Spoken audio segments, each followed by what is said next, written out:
Hey everyone, welcome back to Court Candy. You're probably wondering why we're dropping a podcast midweek when we usually drop a podcast every Tuesday and it's usually 40 to 45 minutes long. Well, we'll tell you why. There's just so much happening in the WNBA right now, especially as we head off into playoff season, that we're just like, our viewers, our listeners need to know what's happening. So throughout the week, we're going to frequently drop more shorter podcasts for you, more videos on social media, so that you're caught up with all the news, all the hot tea, all the hot goss during this season. So it's just going to be me, Sloan. Kate's not going to be joining because she has a day job. I do too, but it's less intense as hers. There's going to be shorter segments and it's going to be called The Dish. So without further ado, welcome to The Dish. I'm your host, Sloan, and I'll be sharing the sweetest headlines and the strongest tea with you in women's basketball and culture. So let's dive in. And this is Arthur. He's 6 years old and he's our dog and we love him very much. And I think he wants to be a co-host. I'm not sure. Let's see. The first WNBA regular season game is in Canada tomorrow, August 15th in Vancouver. So if you're in the area, get tickets to the game at Rogers Arena to watch the Seattle Storm take on the Atlanta Dream. Both are in playoff contention, with the Atlanta Dream charging into the top three in the standings. Tickets are starting at $34 all in. And honestly, I can't imagine what else you can do with $34 in this economy today. So if you can, spend the $34 and go and watch a WNBA game and support the girls. If this game was in Toronto, I would totally be there. Look out for the Toronto Tempo because I know that they have some chats going on. They have some events going on. There's going to be some new merch that's going to be there. I know Po de Loop are going to be there dropping some new merch, some exclusive merch with the Toronto Tempo. So make sure that you look out for them as well. I also think that they might be testing the market in Vancouver. If there is a huge attendance, that maybe they might look at Vancouver as another franchise opportunity for a WNBA team in Canada. So Vancouver, show up. BC, show up. Alberta, surrounding areas, show up to this game because you never know, we could have in the WNBA in Canada. It is no surprise that the Indiana Fever have been having a terrible time this season.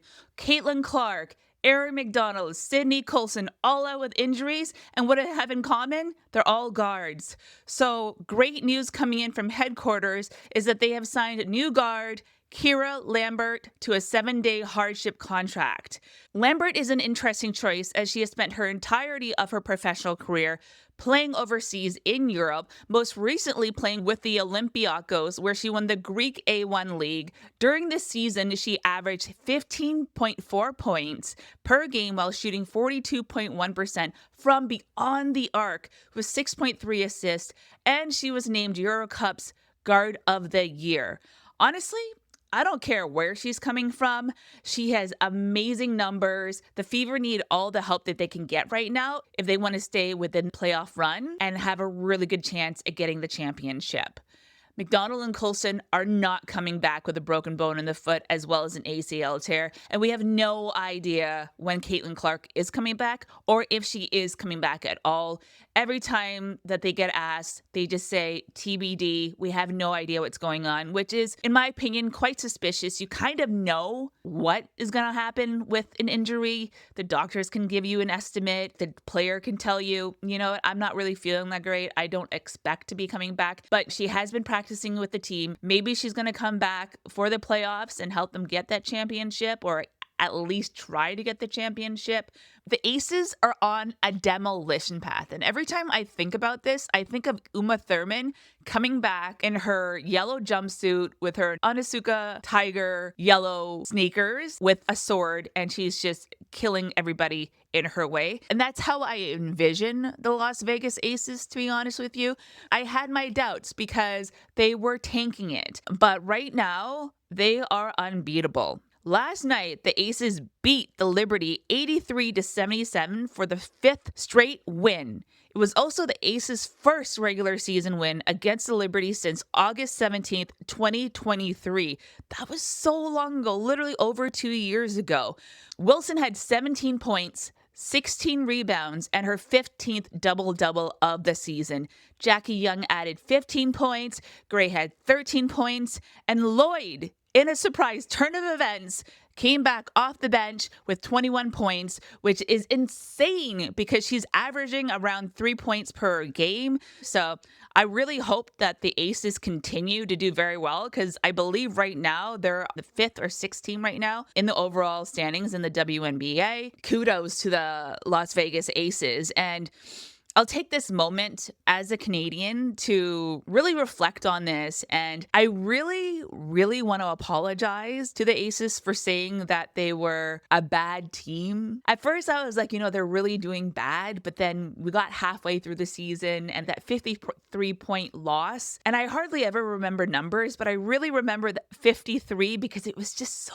And I got a terrible taste in my mouth just thinking about it. Anyways, that 53-point loss, I couldn't help but say that they became a bad team, right? And now I'm like, okay, well, now the Aces are doing good. And I want to apologize to the Las Vegas Aces. I want to apologize to A'ja Wilson, who is, always has been the GOAT. That has never been a doubt in my mind, but they really rallied. But at the same time, as a first generation eldest daughter of an immigrant, I want to say the tough love and the criticism that they got was really a wake-up call for them. So I think that also worked. So maybe it was a mix of everything that woke them up and got them winning.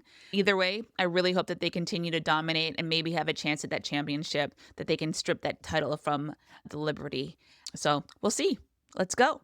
So this story involves the Connecticut Sun, Houston, and Cathy Englebert. And as you know, we're not all fans of Cathy Englebert.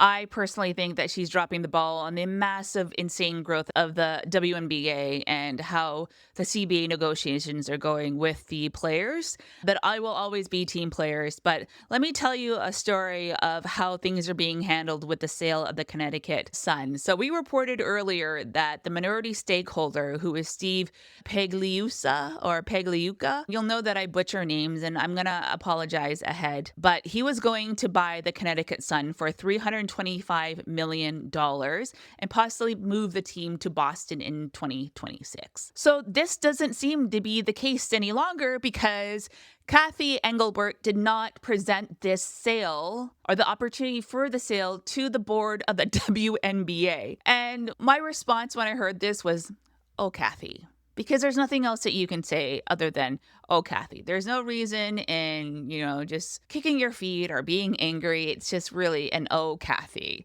The reason being is because there has been whispers that she and Adam Silver, who is the NBA commissioner, wants the Connecticut Sun to move over to Houston. Even in the expansion announcement with Detroit, Cleveland, and Philly, she said that Houston was up next. And Houston is a huge market for basketball with the Rockets, and they're just a huge sports city. But the only thing is that if the Connecticut Sun, who are owned by a sovereign group right now, would be selling it to an individual named Tillman Fertitta, who is currently part of the Trump administration.